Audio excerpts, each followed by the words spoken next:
get some accountable speakers to come out this time. And we have been working Where is it going to be? Which one? still in the planning phase. We only have 2 communities left, so it's either going to be Mercer, Alabama, or Abbott Andrews. Okay. But I'll let everyone know as soon as Okay. as soon as they finalize everything. We've been working with the McIntyre Court. We have about 5 people that are interested in starting the council. So we'll be going into our first phase of that this week coming up. So possibly within the next 60 to 90 days, we will have 2 resident councils, and that'll be awesome. Okay. That's all I have for now. All right. Commissioners, any questions around the resident council report? All right. We'll move on to item B on the new business, approval for the emergency security cameras RFP. Mr. Skipper. Okay.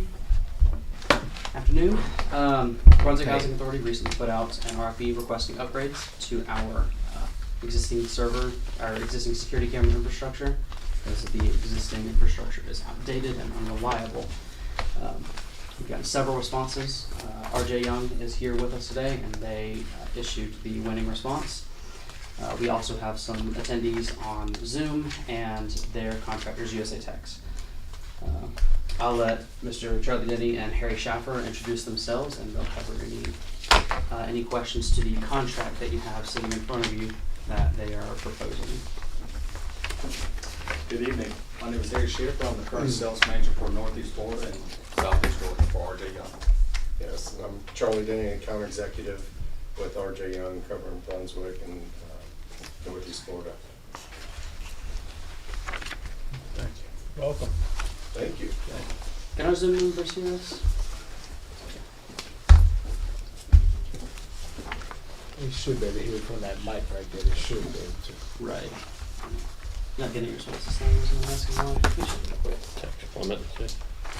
So does everybody have a copy of the agreement? They're not as fancy as the pamphlet we have to print out. Let's leave them here for you. It's the same thing. Yeah, I want the phone. It's the same thing. Thanks.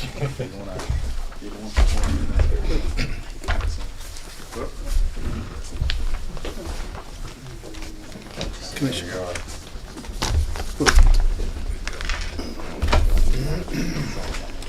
Clement says he can't hear us, or he says I can't hear. Sorry. Can. Yeah. Yeah, I can hear y'all. Yeah. All right.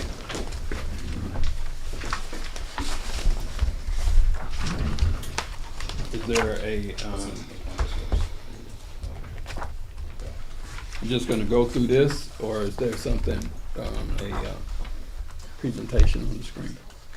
It's going to be largely Q&A as far as the proposal goes. If you like, we can also introduce you who RJ Young is as a whole. Would you like that? Yeah, give us some background. Yeah. Absolutely. So RJ Young is currently the largest privately owned technology firm in the Southeast. We were founded in 1955 out of Nashville, Tennessee. Since then, we now have 35 offices across the Southeast. Our niche in the market is to be able to offer fully integrated office technology solutions. The proposal today is security cameras, but we also do audio and visual, phone solutions, printers and copiers, as well as several managed IT and document management software solutions as well.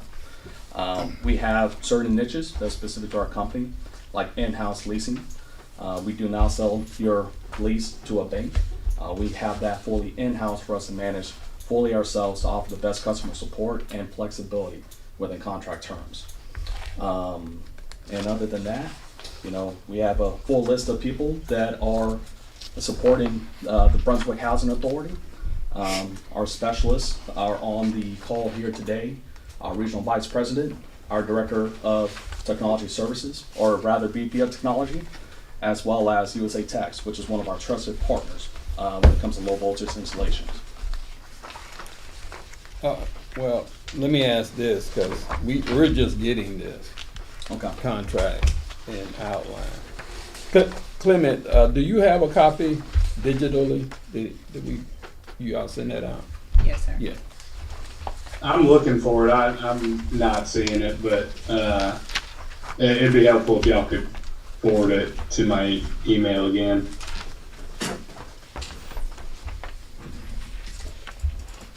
I appreciate that, Commissioner Booker. You know I'm flying blind over here. That's okay. We got you. I'm good at faking it, but I'd rather do it right.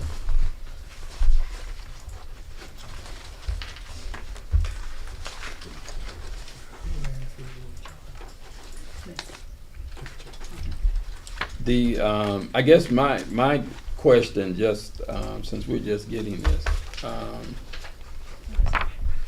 is can you all talk about what you all felt our weaknesses were, and then how you all plan to correct those? Absolutely. When we did our initial needs assessment and walkthrough of each one of your campuses here, there were several main issues we wanted to address that was conveyed to us, and also what we discovered being out in the field.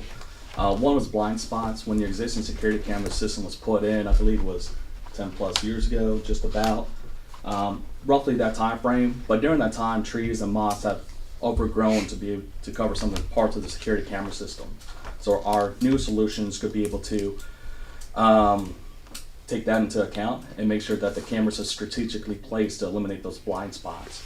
Another issue we had discovered as well is that the camera feeds that you currently have right now is not the clearest. So even if something were to occur, you may not have the most accurate information to act upon it. That's both during the day and especially at night. Our camera system is the most current technology part of it. Some of the feeds are up to 4K when it comes to the camera feed to make sure you have the clearest picture. And they're also able to be viewed at night as well. So if something were to happen during the day or at night, your camera feed would have enough information for you to be able to act on it and act accordingly, right? I think also one of the big pain points was sending or sharing video feeds with authorities. With our system, you can automatically, share with the police in real time alerts on incidents that may occur, as well as some of the analytics that are available with the new system for searching for different colored vehicles or license plate recognition or facial recognition to, a person of interest or, it's amazing some of the analytics that are here and available with the new system. Yeah, you can have facial recognition. If there's a person of interest you do not want on any one of your campuses, at any one of your sites, you can upload that individual's picture into the system. And the second that individual were to re-enter one of the camera feeds, you or anybody that's been determined to receive that notification would receive a notification within 2 seconds. You can alert the police, you can address it yourself, whatever it is, like Charlie mentioned. The feed can be shared with the police where they can have active real-time viewing of your system. They can also get a cut from the system as well that's submissible within court. So the whole goal of this is to make sure that eliminate blind spots, so you can view every single view within your sites appropriately. Be able to address if something were to happen, because previously, unfortunately, if something were to happen, you may not have the best feed to be able to see what happens there. And 3, to make sure the cameras have the most uptime operation as well. This system is completely cloud-based, right? So the information would be automatically uploaded to the cloud that anybody could access anywhere as long as they have browser privileges, as well as the account permission have been created by your IT department. So I have 2 questions. Absolutely. The first, what happens when we have power outages? Let's say because of the storms, we're on the coast, and so if it's not a little 2 or 3 hour outage, but it's a day or 2, what's in place to kind of make sure we still have some form of security? Some form of security. As of right now, does the House Authority have a backup battery in place or anything else like that? No, not, well, at each camera server location, there is currently an uninterruptible power supply that would be able to power any camera directly attached to it for, I'd want to say up to an hour. Up to an hour. So that current policy will still be in place. One advantage of this system over the previous was that, let's say you were to lose internet. Each one of the cameras still have a solid state drive that would have upwards of 30 days of recorded history on the cameras. And then when the internet returns, it would automatically re-upload that, whatever it was recording, back to the cloud for you to be able to see. The other question I had was related specifically to your cameras, and if you could explain to a non-technical group if there's poor lighting, or say that the lighting was adequate when you went and set the camera up, but for some reason, whatever, that light was out during that particular time. Is there something specific about the model of your cameras that will allow it to still provide a kind of clear picture without it being a perfect lighting situation at nighttime? Yeah, there's a few things. One is, the camera systems available today, it just has a lot more features built into it than what it was 10 years ago. The resolutions by themselves is a lot higher today, which will solve most of the issues that you're experiencing today. Plus, our cameras specifically also have digital zoom built into each one of the cameras as well. So then if you needed to get something closer, whether it's daytime or nighttime, it still has it within the software feature itself to be able to digitally make sure you have the most optimum picture at all times. I would also like to add, we do have a trial camera through Verkada, which is the brand of the cameras that they're using. We have a trial camera that we've been using for a few months over at the Jobs Plus building. And honey, you've been using it with regularity. Can you give any insight? Yeah, I mean, it doesn't crash very often. It's not very clear. We can't zoom in to see intricate details such as like these plates, but With the specific camera that we have, the one that's on the Section 8 building facing us. that one has zoom capabilities. Okay, well then my apologies. I have not seen it. That could be my fault. I could not have properly trained you on it. But from what I've seen, I've looked at the Verkada cameras themselves, and the footage, at the very least during the daytime, which is the only time I've looked at it, is very clear. It is. It does do recognition for object recognition for people, for shirt colors. I believe I've seen license plate recognition as well. I just may not have been looking into it specifically, but the little bit that I've seen of it has been stellar. Accessing it is incredibly easy. You just go to a web page and then you log in. And if you have permission to certain cameras, you can see those cameras. That's my personal experience. Where is the information being stored? Locally on the camera, like the information is stored locally on the camera and it gets uploaded to the cloud, which makes it cloud accessible. So, Which is why if we lose internet, as they were saying, it still is storing locally on that camera for up to 30 days. so we don't have to have a place where it all feeds back in. It's up in the cloud. We just use our computer to download the information. Essentially, Correct. yes, that's correct. Or your mobile device, anything with internet. That's correct. So Access. since everything's cloud-based for the system, you don't require those NVRs or DVRs to be on-premise anymore. That is less equipment for your IT team to manage and more focus they could put in other areas to make sure you get the most out of their time. And something we want to assist you with as well. Our system does include unlimited training. So if you were to get new employees at any point in time, we'll be more than happy to give them a full introduction to the system, the software, and how to best use it to accomplish the needs of the housing authority. So each AMP can just go online and pull down if they want to look at or keep an eye on what's happening. Mm-hmm. They have live camera feeds as well as historical entries. Any AMP, we can assign either a single camera or a subset of cameras or all of the cameras to any specific person that has a login information, and they can view or pull down footage. The controls are very granular. We can give anybody that has an internet access practically information to log into the camera systems, which is why I proposed the idea of providing a set of credentials to the police department so that they're able to view the footage as needed, provisionally if necessary.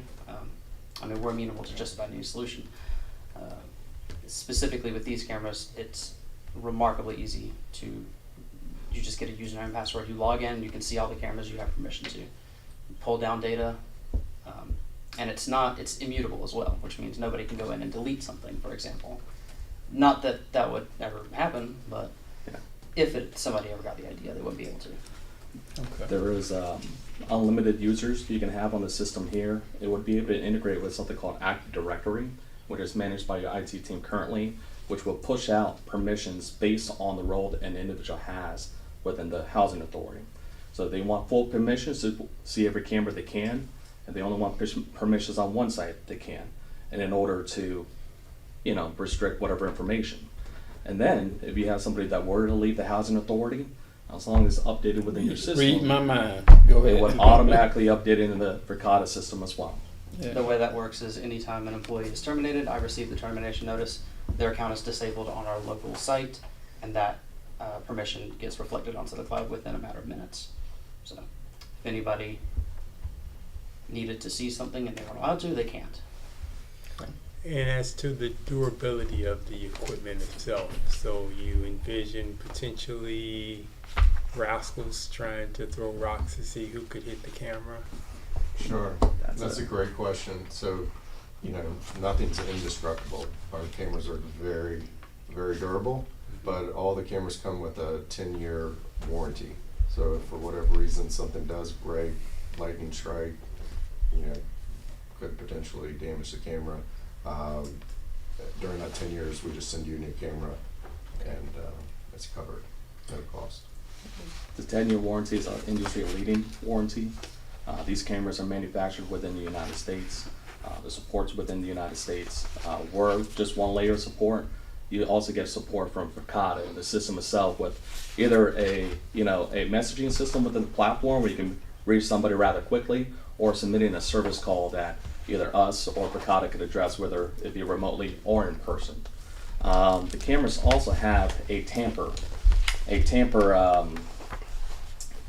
process in it as well. If somebody does try to mess with one of the cameras, they will send an alert right away to whoever you have specified to receive those alerts, and that same alert can then be forwarded on to police.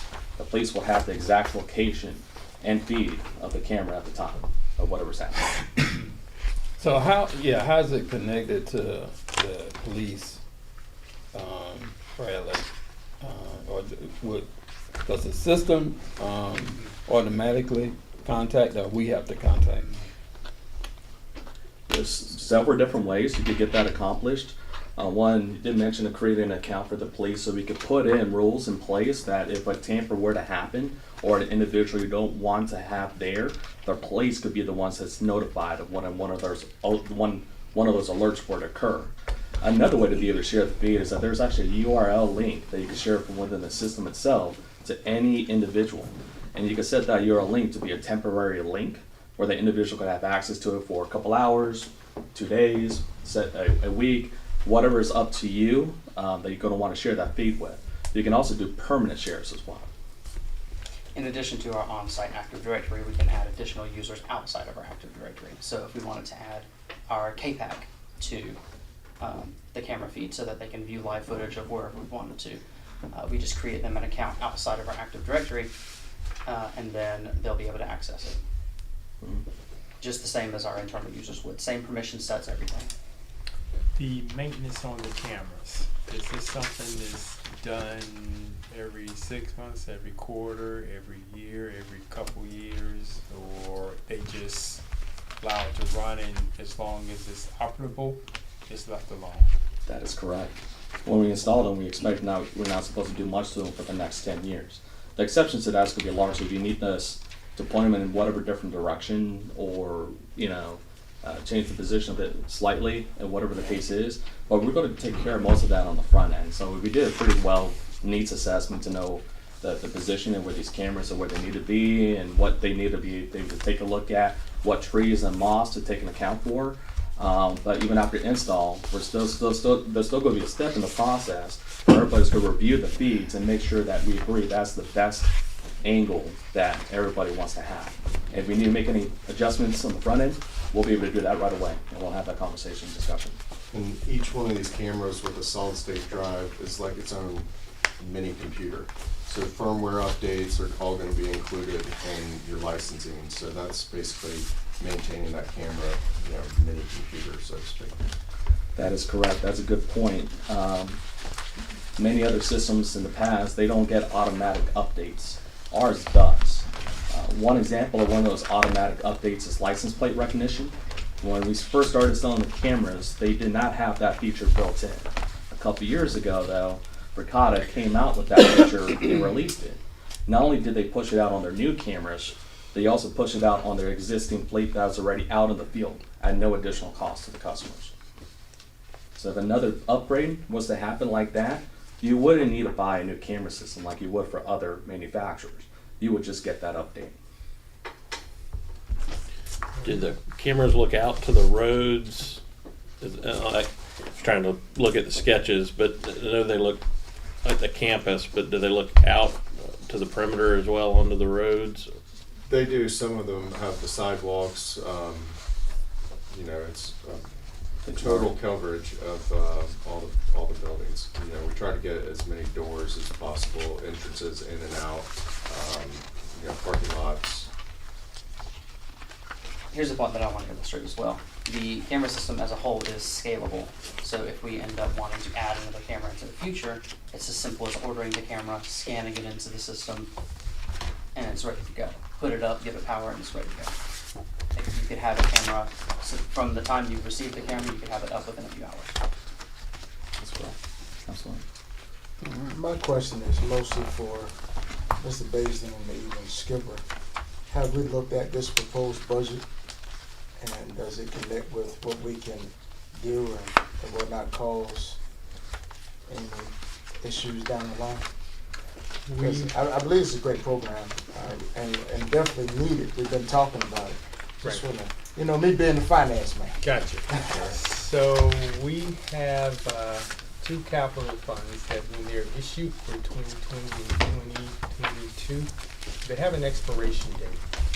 And what happened a while back was those two grants were placed by the side, and then we were receiving notifications from HUD informing us that if they expired, it was going to be financially detrimental to us.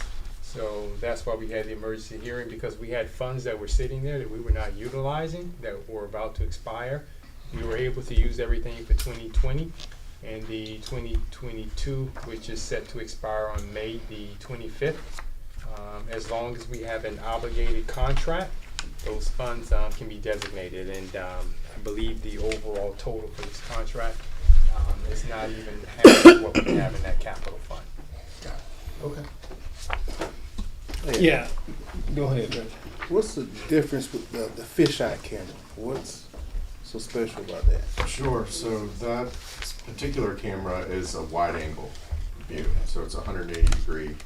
And we have Carly Topol and a lot of other smart people on the line. But Carly's from Verkada and knows the cameras, models in and out. But that's the main difference. It's, like a fisheye would see, wide angle. Yeah, it's able to give you quite a large degree of view. Usually when people think of fisheye, it's like a single camera, let's say, up on the ceiling, and when you look down, it gives you the entire view of the entire camera at once, the entire view of the room. But with our cameras, you can actually break that up into, I believe, 4 different feeds. So it will digitally take whatever view it's bring it in, and they give you 4 different angles, and that's what you will like from a single camera. And a lot of these cameras that we propose are multi-view cameras. This is right now, if you look around your properties, there's 4 or 5 cameras on one pole. With the Verkada system, with the multi-view, that's 4 cameras inside one. So you're able to eliminate the need of 4 different cameras, 4 different points of failure with one robust device. Yeah, a combination of those products allowed us to use less equipment for the implementation and make sure we give you the best solution at the best price.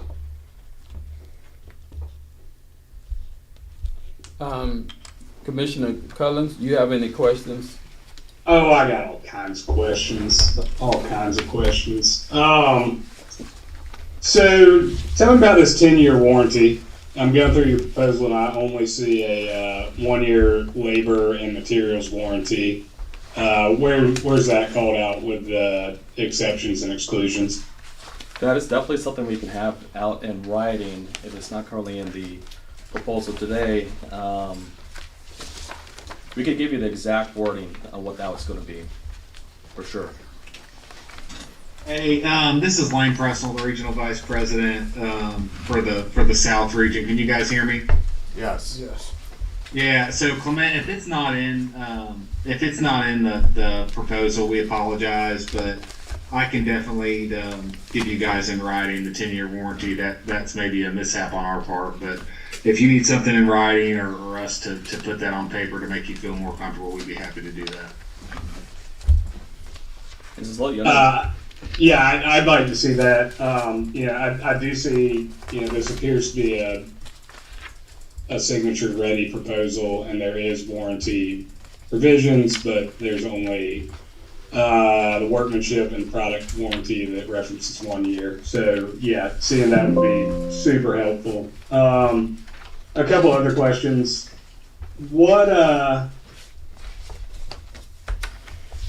Who owns the cameras upon installation? Is this a purchase contract or a lease contract? It's a purchase contract. It's a capital expense. It will be Okay. Housing Authority that owns the equipment. Okay, great. And then the license, the 10-year license is just for the software then? Yes, it's for the software, the full features of the system, and the automatic support and updates throughout the entire 10 years. Cool. Got it. Yeah. So Clement, the price you see on that proposal, that's 10 years all in. Got it. Fair enough. So Bradley, this is probably a question for you, or maybe everyone. What does our actual install cost look like? I'm assuming that we don't have all the cabling that's required, or I would be shocked if we had all the cabling that's required. So, do we have any feel for what that's going to look like? I believe the proposal includes for all new Infrastructure all new cabling. installation. So the price you see at the bottom is the full installation price. And we do have existing cabling at most of these locations anyway. But are we installing new to make sure? I would strongly recommend we install new, just Yes. because there's no telling how old these cables are and what state they're in. Not cameras, sorry, cables, and what state they're in. Can somebody direct me to the cabling cost? Again, all I'm saying is it's called out, I think, as line item 13 on all of the AMP specific. The USA Techs assumes all existing cabling is terminated correctly and will pass a wire test map, if not, additional charges will apply. And I didn't see a line item for cabling anywhere in there. Commissioner Collins, I have a PDF that I sent out to Ms. Curry not too long ago. I'm going to forward it to you as well. I think that'll answer most, if not all, of your questions regarding installation. It's a sheet that I've labeled pertinent pages of the original proposal, which was 100+ pages. I've identified 19 that are the most important, and I believe that has the information you're looking at on it. That's where we heard the that's where the warranty is stated. It's on that sheet, and I apologize that you didn't receive it. That's great. Yeah, I'll take a look at it. But I think big picture, just so I'm not completely negative here, I think it was a great use of our funds and something that's definitely warranted once we cross all the T's and dot all the I's. So that's all I've got. And thank you guys for your time putting this together. And it's a great proposal. Absolutely, we appreciate your feedback. We'll make sure we have that 10-year warranty detail for everybody here.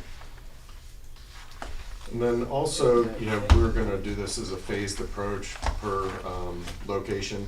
And one of the requirements in the RFP was an out clause in between phases if needed. And that addendum is at the last page of the proposal contract that I sent today. So it would be a simple addition for the 10-year warranty on that addendum. Is there any other questions or anything else that anybody has? Ben, Chris, y'all have looked at this I guess we don't have, but this is not the whole contract, right? This is just parts of it. Right. Yeah, the contract that's in the folder should be the full contract for your consideration. And then there's another response to the RFP that's 130 pages that everyone can read through on your spare time. I'll have to get a flash drive up for that one. No, that's why we pay these guys. Yeah, that includes like full product brochures and all that sort. Ben, Chris, I haven't. Mr. Williams. Yes, sir. Y'all have any questions? All your questions been answered with this? I looked at the proposal when it came in. I was on the review team for it, and I had the same questions about cabling that Mr. Collins had. And I can see the cabling listed in each property's description. Like Hawken Homes, I see 2K Cat 6 cable, and I'm assuming that's 2,000 feet of Cat 6 cable. But I don't see it listed as a line item in the proposal itself. But I do see it In the contract. Yes, included as that work. And then I also made a mention about it saying that the existing cable was presumed to be terminated correctly in place, which gave me the implication that we was using the same cable as well. But I don't know. Skipper said we'd be putting new cable. I would do new cable as well because I ran with low voltage for a while, and I know you have trouble out of wire after a while. Right. Okay. And on the line, we have Scott Van Thorn, I think, that is one of the architects that helped design. Scott, could you speak anything to the infrastructure? You can hear me? If you're talking, you mute it, Scott. Yeah, I'm hoping I'm looking at the same thing y'all are looking at. I guess it's the PDF file you sent out to everybody, the quote. Yes. Yeah, I was looking at the items, and it has on here the project labor for United Suburban Association, and it's broken down on each site. And then the description is what that entails: the installation of 16 Bricata cameras, 5 4-port PoE switches, and then it says 3,000. This is on the McIntyre Court is the one I'm looking at, and then 3,000 feet of Cat 6 cable.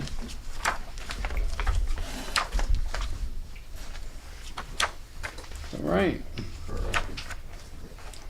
And this is Mike Gammon. I'm actually CEO of USA Techs that will be over the installation of the product. And Scott, what I think they're asking is, how do we look at infrastructure and these cameras and the cabling? And the question to that, guys, is we don't want to go back with the hardwire system again because of all the problems that you guys had in the past with the cables faulting through going underground and things like that. We came up with the approach of doing antennas and using those to shoot that signal back to the main location or main building on the property that has internet. So we only need internet at one location for this to get onto the cloud. All of your existing poles now have currently power on them that will assist with the new cameras and the antennas, if that helps. Yes. Sir, does that answer your question? Oh yeah. Okay. Commissioner Cullen, you have any other questions or concerns? Oh, I'll give them a rest. Here. I guess I did. Mr. Basin, what is the ask today, or is this?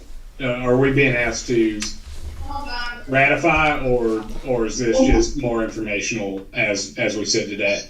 I believe it's informational, and then to know that this is the item that we have the contract on the table, and we wanted the board to be able to see if this is something that they approve of. Great, fair enough. So you don't need us to approve this today. If you want to make sure we have the contract that's going to include the line items, we can have a revamped version.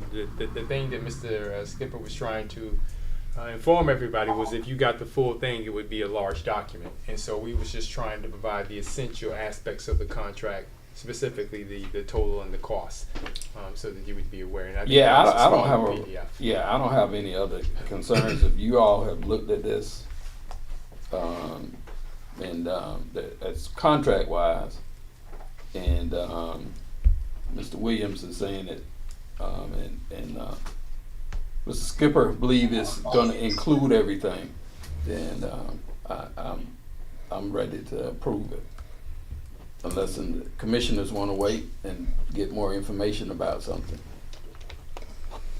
I think that the sooner we get cameras up, and I mean, I don't think we've been overly rushed with this. We've gone through an RFP process and looked at this. We did have a deadline to use this money, but I think we've been pretty prudent in doing this way, following our procedures. So, Commissioner Booker, can I ask a question? Not right now. Okay. So commissioners, what do you all think? I'll entertain a motion for approval, or if you all want to defer it, it's up to you. But I'm ready to approve. I'd be happy to make the motion if y'all are okay with that. All right. All right. I move to approve the RJ Young camera procurement contract, subject to final review by our attorney, and including the 10-year warranty provisions for board approval, and a line item of all cabling and installation expenses. Second. Well, the item, the security, item B has been motioned for approval and seconded with the added amendments around the cabling and the 10-year licensing provision, to make sure that that's added with the attorney's final review and approval. All in favor say aye. Aye. Aye. Aye. Those opposed, ayes have it. Let's get them up. All right. Thank you very much. Yes, sir. Thank you so much. We're excited. Thank you guys very much. We really appreciate it. We're looking forward to it. Thank you again. Thank y'all. Y'all in Jacksonville, right? Yes, sir. Okay. Yep. Forgive me. We're in Jacksonville, but our closest offices will be Jacksonville, Savannah, Georgia. Got it. Yeah.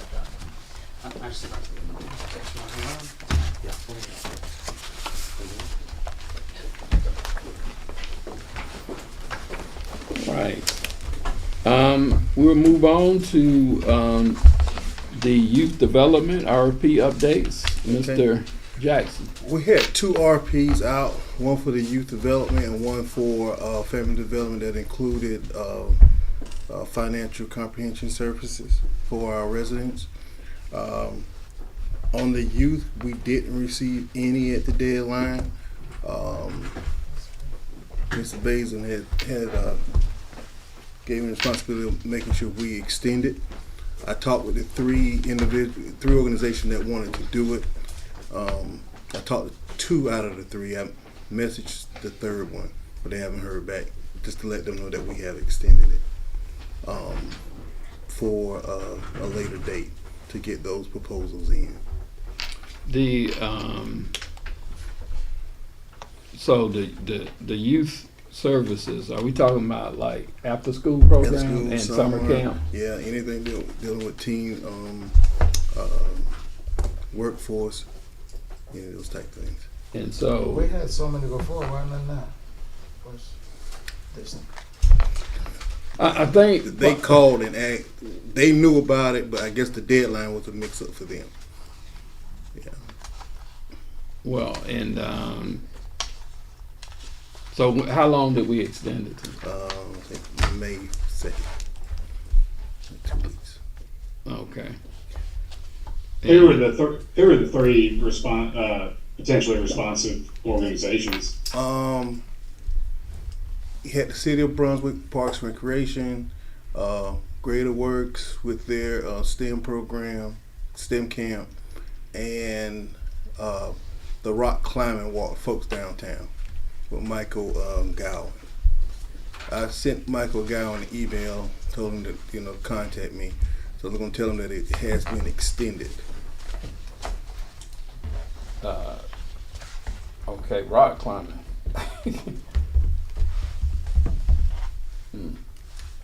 All right. Anything else around this? That's it on that end, on the youth. Okay. On the financial, we received 2, graded them, but we want to talk more in detail with the one that we may recommend. We're going to bring Mr. Bazin in on those conversations because we want to tie that into everything that we're trying to do and make sure that organization can do that before we bring that recommendation to you all. Are you privy to talk about those things now, or it should be done in executive session? Because I'd like to know what's going to be. The one-on-one, building the budget, making sure they understand how to work the current budget that they have, introducing them to home ownership possibilities and programs that they have to offer. They being organization around this community that can really help them. Make sure that they have a comprehensive understanding of how their home budget works and how to actually physically get them out of where they want to be into home ownership. A little bit different than your literacy, passing out pamphlets and just talk about how important it is. But these guys can be one-on-one with them, one-on-one, inclusive. Let them know all the possibilities that they have in order to get a home. So they're one company is familiar with the USDA grants and opportunities out there. The city has come on board with their programs. They're to help, and we just want to integrate that into everything that we're trying to do for them. So I would like to be careful on how I get involved in the day-to-day operations, but since that's a passion of mine, to make sure our residents receive the financial education that they are worthy of. I would like to know. I would like to know, especially Mr. Bazin, if you are in agreement with that organization. I would like to know about it. Just to have an understanding of what they will be doing. Absolutely, it's not a problem. All right, thank you. Any questions for Mr. Jackson on this line item? Commissioner Cullen, you good? I'm good, thank you. All right. We're going to go to C1, the scholarships. Mr. Jackson. That report should be on your last page of your packet.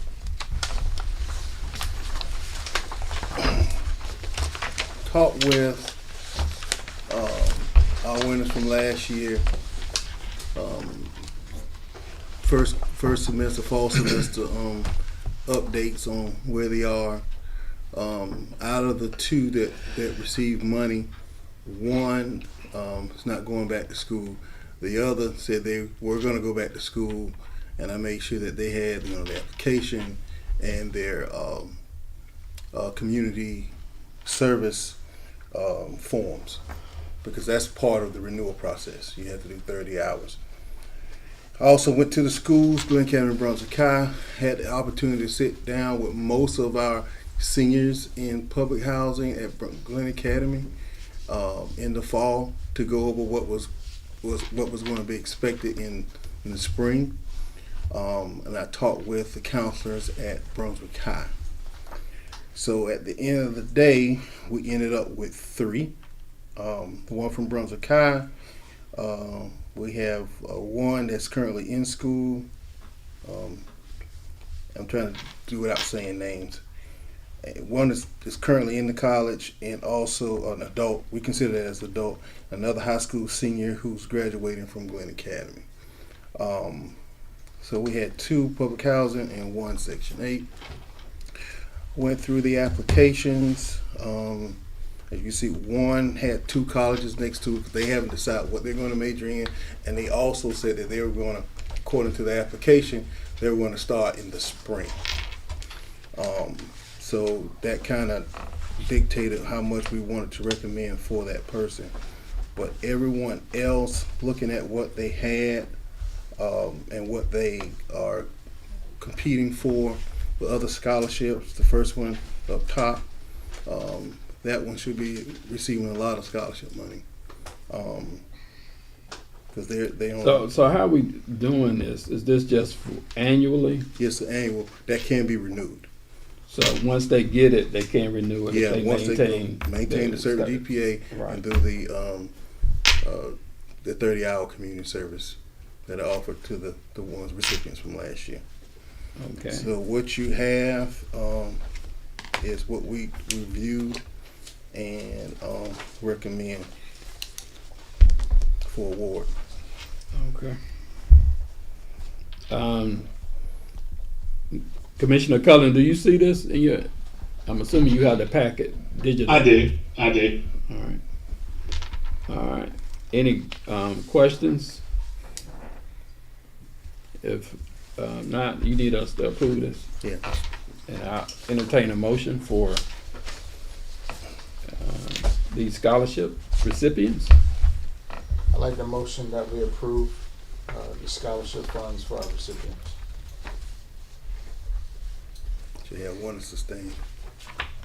Oh, one is sustained. Should. Yeah. She's for it too. Yeah. I'd second. Yeah. Right. Okay, we have a motion to approve the scholarship recipients and the amounts as presented. Been properly second. All in favor say aye. Aye. Aye. One abstain. All right. That is done. All right, Mr. Baisden, item D, approval of organizational chart. Do we have a organizational chart? Yes.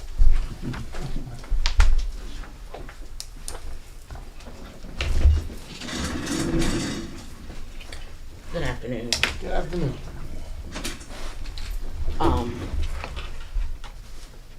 This is Miss Ora Reed, our she's not completely new HR director. And I did not bring copies for everyone because I did want to have a little bit more conversation with our executive director prior to presenting. Do we need to defer this? I think we need to defer this item. Okay. All right. I'll entertain a motion to defer item D on the organizational chart. I motion that we defer item D. Second. It's been motion and properly second that we defer item D on the organizational chart to the next meeting. Would that be good? That'll be fine, or your work session, whichever one works best for you. I just want to have some additional. Do we have to say a date certain? Yeah. Okay, we're all in favor of deferring item D, say aye. Aye. Aye. Okay, it's deferred. And y'all let us know. Item E, approval of the write-offs for March.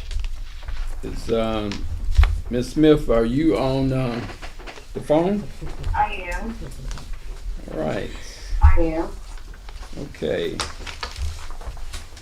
Well, you're up.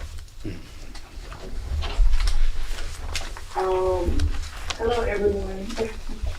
The total amount for the write-off for the month of March is $6,122.45. All right.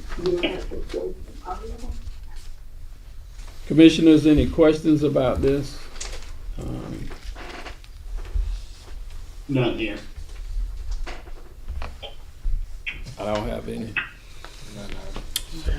I'll entertain a motion to approve these write-offs Make a motion to approve the write-offs as presented. as presented. Second. It's been properly motioned and seconded that we approve the write-offs as presented. All in favor say aye. Aye. Aye. Ayes have it. All right. Thank you, Ms. Smith. Thank you. You're welcome. All right. We're down to item F. Mr. Baisden, we'll start off with the home ownership program. Anything you want to share with us about that? We have completed the application with the land bank. We reached out to them, I believe, a week before last, trying to get an update on the last discussion we had regarding some land here in Brunswick that we were interested in purchasing, and they were interested in us purchasing it from them. We've also completed the MOU with the home ownership program that the Brunswick Housing Authority had previously. That was canceled. We re-entered into that negotiation with them, or an MOU with them. It's been signed. We were trying to schedule a meeting last week so that we would have new information to provide at the board meeting, but because of the scheduling, it wasn't allowed. So we're hoping to have the meeting before this month is over. I'm targeting this week. And that's with NACA. That's it. Neighborhood Assistance Corporation of America. And the one resident that we've identified has always been in the program, the home ownership program. We brought her in week before last to let her know that we had re-signed the MOU and we were going to move forward so that she could expect to take additional steps forward towards her goal of home ownership. And I'm hoping to get back with her as soon as I have the meeting with NACA so that we can my thinking is because she's been in the program now for more than 3 years, a lot of the steps that they generally would have to vet someone to go through the process, I think for her we can I'm hoping we can jump to the end. And so that was the conversation that we're going to have with them. And so she's mortgage ready. Yes. Now, and she's in the Section 8 program? Correct. Okay. All right. All right, commissioners, any questions about this particular item, home ownership in the program? We previously had that program and had it terminate the relationship with NACA.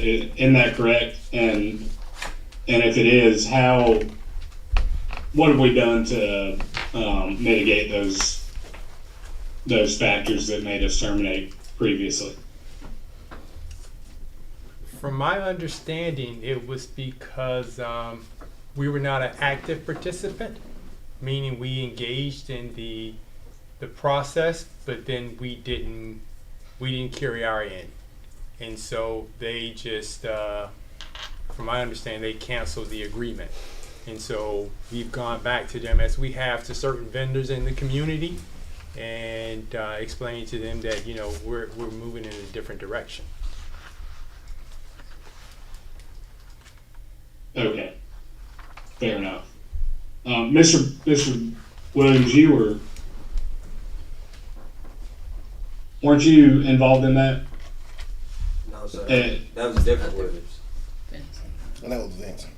Okay. That was Vincent Williams. Okay, I'm sorry. All right, fair enough. I don't have any further questions. You all good, commissioners? All right. All right, we'll move on to the Job Plus update.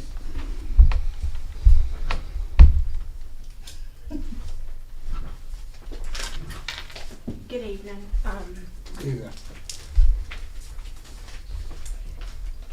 We currently have 123 enrolled. We have had,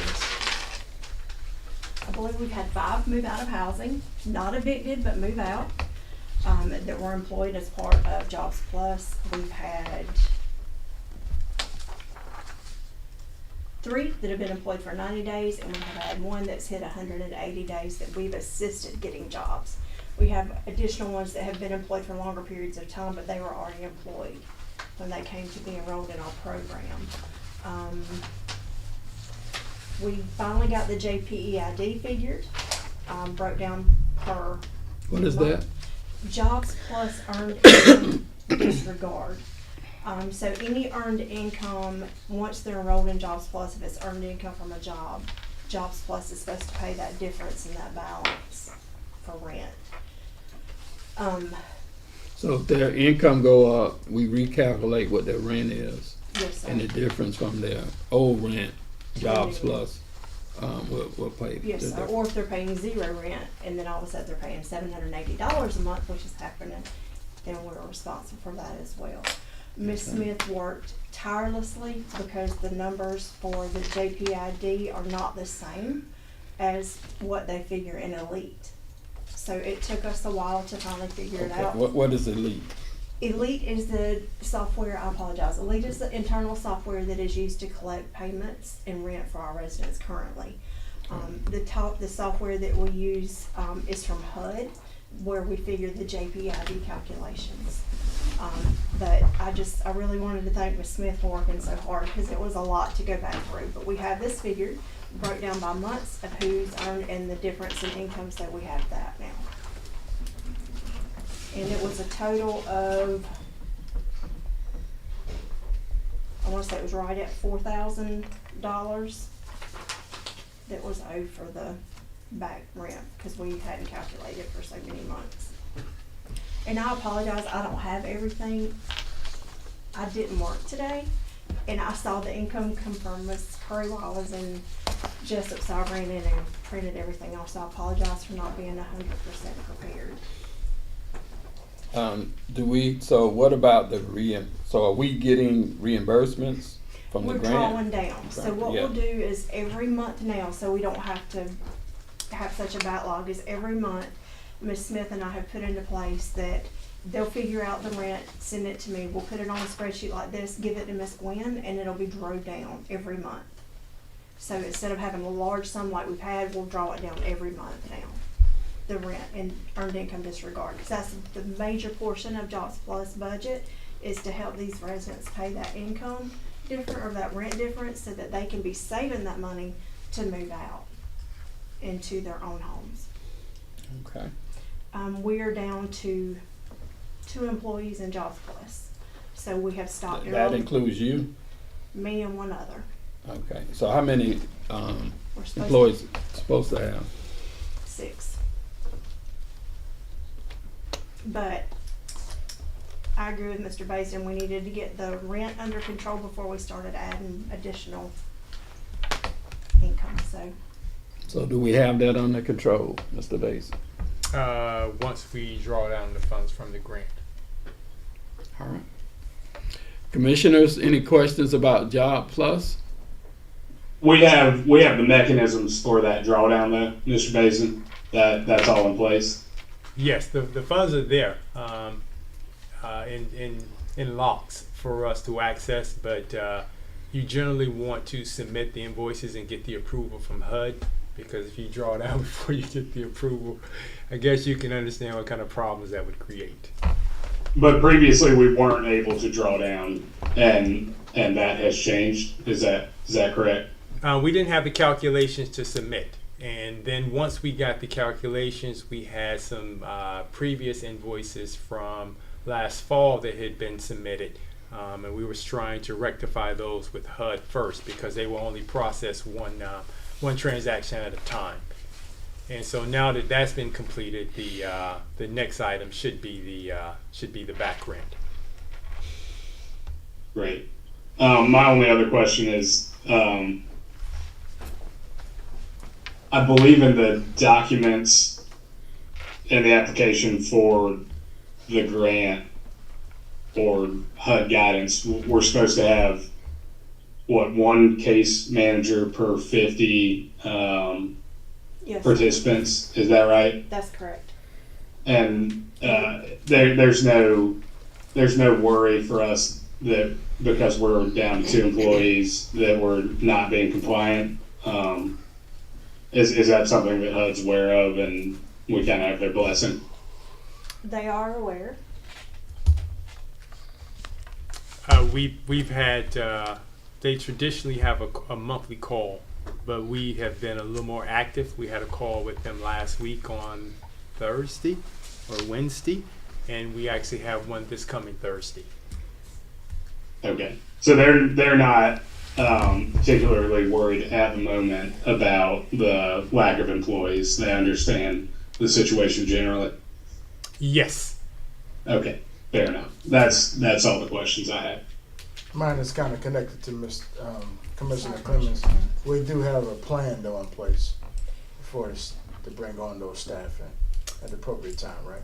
The call we have for Thursday is a action plan for the steps that we're going to take to get the program reactivated and back to where it was, and that's what the call is going to be about.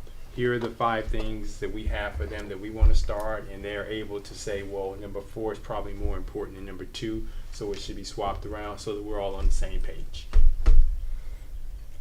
So we have candidates for this. We don't have candidates yet because we haven't advertised. Until we get this situated, then we'll advertise. Gotcha. And we have to interview. We have to have the case managers per 50, but we also have to have a community coach. They're not considered a regular case manager. That's one of the requirements because that's one of our residents that we employ.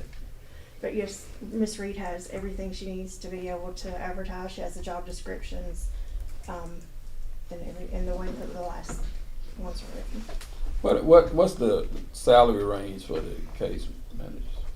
Oh my goodness, I think it's To 34 for the community I was going to say somewhere around coach. 35. Mm-hmm. And then the program manager, I think, was around 46 to 50, depending on. Okay. Because we're out of program manager as well. Gotcha.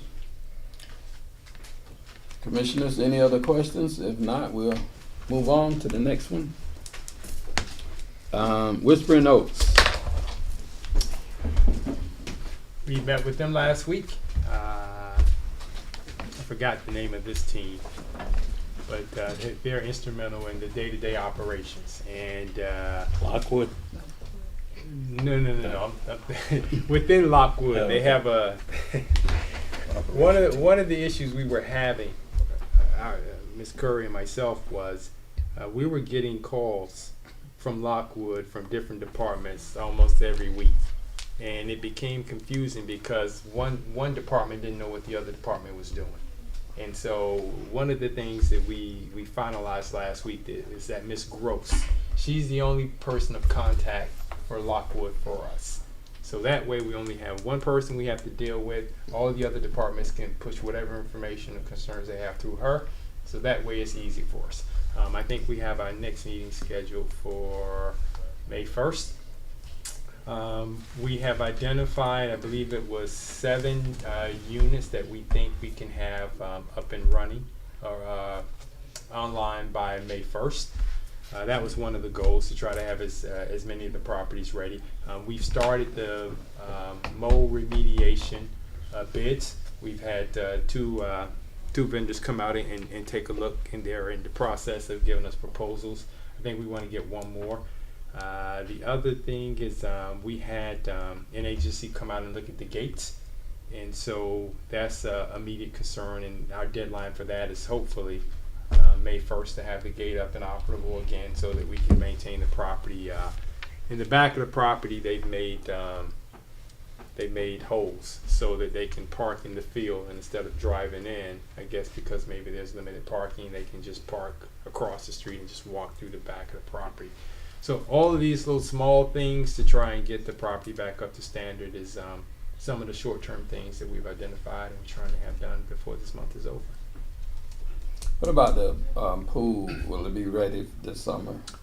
No, because we want to make sure on the main building, whatever leaks they're having, we can get that fixed, and we're working on that. You mean the roof leak or? Yes. Okay. Yes. But the roofs on all the apartments has been fixed already. Correct. It's just the main building. Right. We want to get the computer lab up and running. That was there. There used to be a washer dryer room for the property. We want to get that up and running. We want to pull the carpet out of that building. We want to put tile in, get some decent furniture. Because of the other things that are more of a priority, we probably won't get to the pool this summer. The playground, we want to get that up for the residents. But the pool may be towards the end. The mold is definitely a priority over the pool. So it would be nice, but we know that we're going to have something in line with Parks and Recreation, so we'll just be able to utilize their facilities for this summer. All right.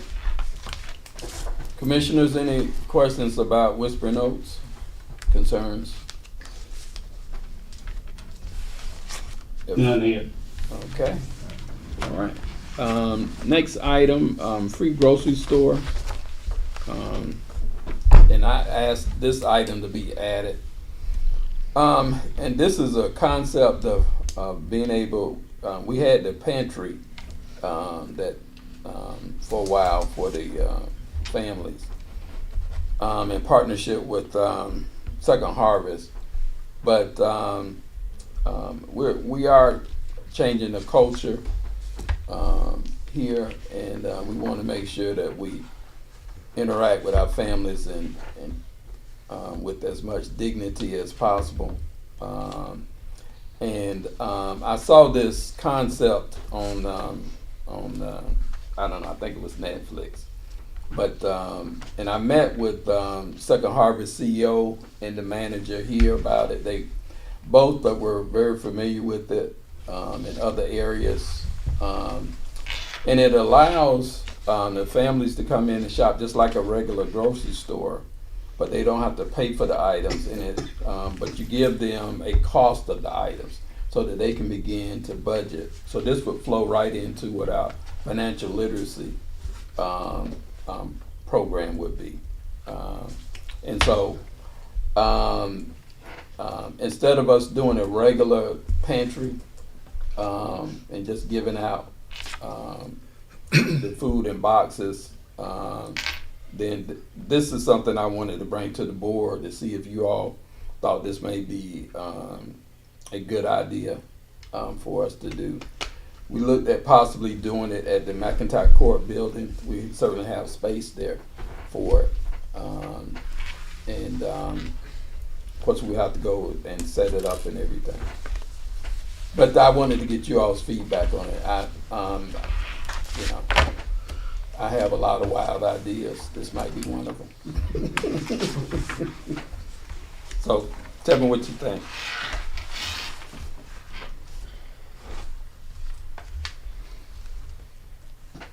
Don't all speak at one time. Well, I definitely know we have the space for it, and I believe it would be a good lesson on finances concerning how to budget for groceries and things like that, especially since groceries are going up. I like the concept of complimentary. I like that concept, and really helping our residents.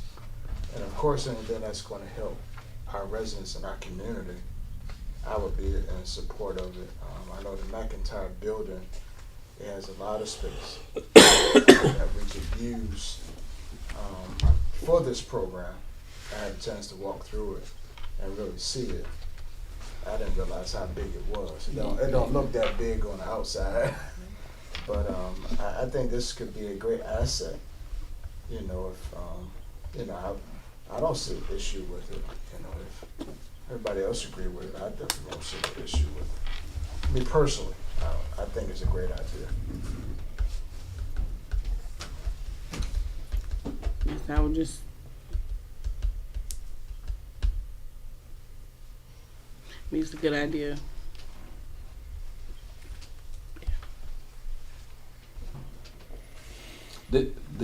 Ms. Hayes, you think it's something that's really is needed? I know that the pantry, we had the pantry and we've had to close that for various reasons, but I didn't want us to continue to wait and not have that, because it seemed like it was something that the residents did use and needed.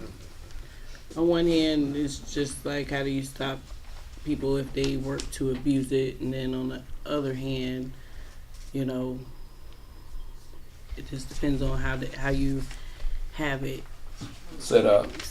Yeah. So we like the council to be at the forefront of setting this up. Okay. If we all think it's a good idea. Commissioner Cullen? Yeah, I think it's definitely something we should explore. I think that I think it is generally a good idea. I'd be interested in Mr. Basin's thoughts and make sure that it comports with everything we're doing currently and doesn't run afoul of anything. You know, my thoughts were, recently, I've attended a meeting with juvenile court, and then I attended another meeting. Gosh, I can't remember that organization, but the theme that came out of both of them was that as a community, there isn't as much communication and collaboration as there should be, and I think the other entity was with Department of Children and Family Services. And so when you're looking at, the Housing Authority working to open up a grocery store for residents, I think we should also collaborate with other organizations throughout the city that's trying to deal with food deserts, as well as food starvation as well, so that we can always do more as a community together than we can individually. And so I think going forward with this idea and this model, that we bring on partners, and so that way it's not all on us to be successful and not be successful, but as a community, I think we just have a better odds of being able to ensure that the city and the county, we don't have people starving. So those are kind of my thoughts. Yeah, I totally agree with that. One of the things that I've been talking to some people about is a food security collaboration, and we could use that kind of collaboration and have this as one of the projects within that. Because we do have a number of people who are food insecure, that I think we can pull together a good group of people. Does that make sense, commissioners? Yes. Okay, well this is just an update. We wanted to get you all sentiments so that we can then work with the staff to move forward with this. And we certainly again want the tenant councils to be at the tip of the spear for us pulling this together. All right. No other questions? I will entertain a. If we could, before we move to executive session, give Mr. Williams an opportunity to give us an abbreviated version of the windows that we're looking to have placed in one of the properties. Okay. We've already approved. We approved this at the special call meeting, right? To go ahead and seek some bids on it. So on April the 11th, we received bids for window replacements in Glen Villa. I have given everybody, Mr. Kent, the architect on the project, given everybody his recommendation for a contractor to go with. One thing, he has Commissioner Clements, you have it. Yep, I do. Okay, all right. So Go I ahead. gave everybody his recommendation for a contractor to go with to complete this project for us. I gave you the bid tabulation as well as his sample contract for review purposes only. This is just informational, so that everyone has it, and I think we'll seek approval and the authority to go ahead with the contract on at the April 8th meeting if everybody's agreeable. May 10th. May 8th. May 8th, right? It's the 8th. So who are you recommending? WBM Construction.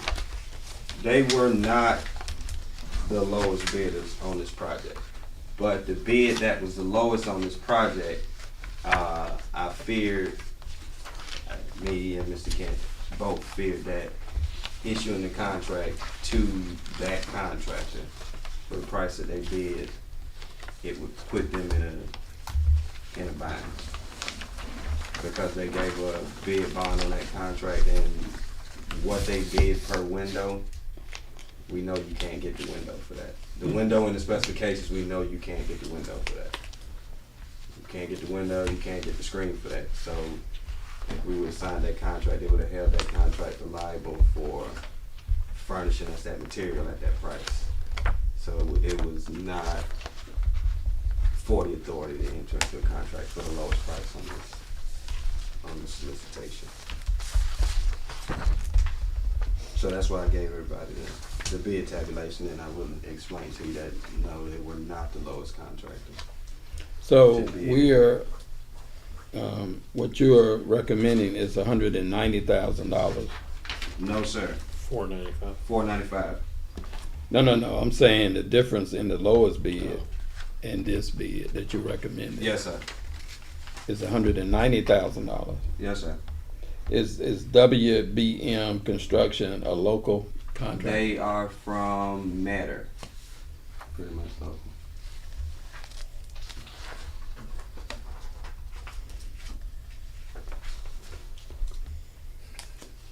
Commissioners, questions or concerns?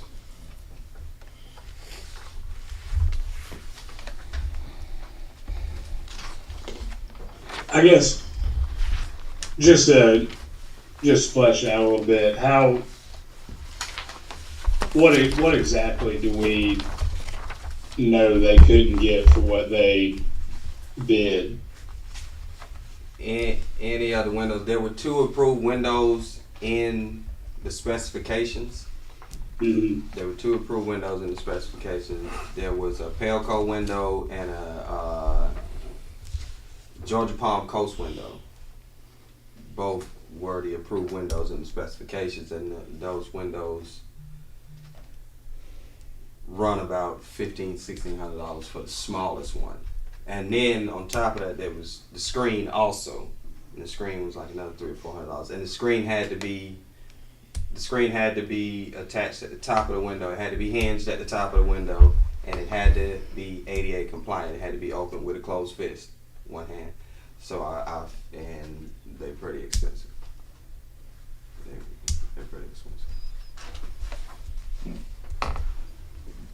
So would you say that the John K. Williams was non-responsive to the RFP? I won't say that he would. No, I'm not saying that he wasn't responsive. I won't say that he wasn't responsive. I'll say that I'm not 100% certain he looked at the specifications. It may have been a non-conforming bid. Yeah, I'm gonna take myself out of this discussion because I use John K. Williams myself, but I am gonna make we have too. I am gonna make a comment though that and I do this with the county, and and I've done this, raised questions with the city as well, that we need to make sure, and I'm not questioning you, Mr. Williams. I trust you, but what do we do if he can prove he can get them windows for that? When he find out that this is what I can do. I can call him. I can call him and ask him if he's certain he can provide that window at that cost. I don't think so. Because I'll ask him. Because Mr. Williams is I know he can add because he went to Morehouse. But my concern would be he's a local, even if it wasn't him, he's a local contractor. I understand. And then I like him. You know, I actually I know I actually called him. Yeah, and I know that we work with them. The other piece is we're talking about almost $200,000 difference in the cost, and so we need to make sure that the reasons we're doing this is accurate. I'll reach out to him. Before, like I say, it's just for viewing. That's why I gave you the bid, Chad. Right. So I'll reach out to Mr. Williams and ask him for a submittal. The commissioners, any other questions around this? You basically answered what I was going to ask. Have you talked to him about the pricing? Mr. Kemp's supposed to reach out to John after the bid closed, because when we both heard it, I said, I don't know about that. So he was supposed to. And you may be doing him a big favor. I don't know that, but I just want to make sure we don't have this come back on us. Yeah, I had it. I'm sorry. Well, I had the same thing happen with another contract that he bid. And I called him. I said, "Man, you certain you can stick to these numbers?" And he said, "Man, I can't. That was a mistake in writing." I said, "Well, unfortunately, the bid was sealed, and you can't change it after you submitted it." Right.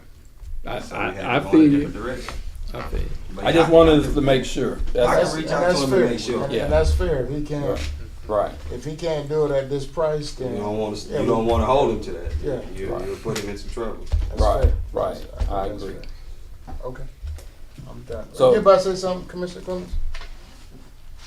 Oh, I was just going to ask. You want us to take action on this at the work session meeting? I have a response for you about everything then. And you'll want us to approve one contractor or the other at that point? Yes, sir. Along with the contract, right? Yes, sir. Thank you for looking into that.